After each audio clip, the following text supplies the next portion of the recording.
Pemirsa, polisi terus menyelidiki kasus pembunuhan berantai yang terjadi di Cianjur dan Bekasi, Jawa Barat dengan tersangka Wawon CS. Ya, polisi menduga ada motif pembunuhan selain ekonomi karena anak dan keluarga menjadi korban pembunuhan.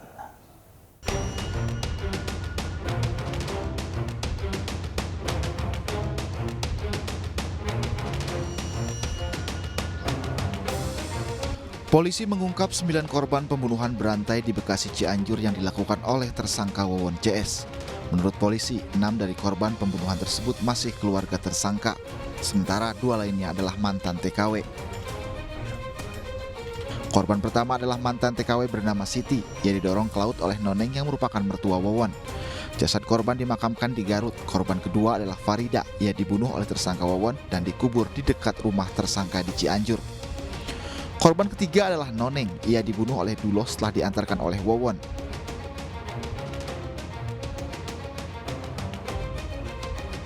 Sementara korban keempat adalah Wiwin yang merupakan anak Noneng. Kedua korban dibunuh dalam hari dan dikubur di lubang yang sama. Korban kelima istri Wawon bernama Halimah, ia dibunuh oleh Duloh dan jasad korban diantarkan ke keluarganya di Bandung Barat. Tersangka menyebut korban meninggal karena sakit. Setelah Halimah meninggal, Wawon kemudian menikah dengan Ai Maimunah yang merupakan anak kandung Halimah. Dari pernikahannya ini memiliki 2 anak yakni Bayu dan Neng Ayu.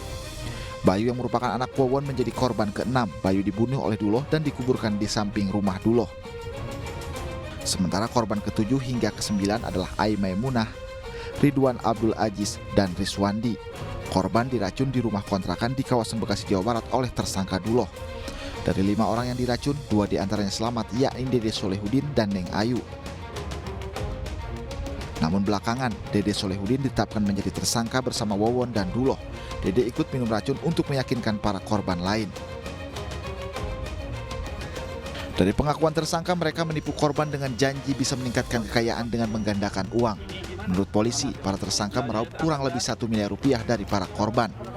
Polisi terus menyelidiki pembunuhan berantai ini termasuk mendalami adanya motif lain selain ekonomi. Kemudian terkait dengan dana-dana, kita masih mendalami hasil keterangan daripada tersangka, mungkin kurang lebih 1 miliar aja. Itu masih kita dalami lagi, jadi belum tuntas.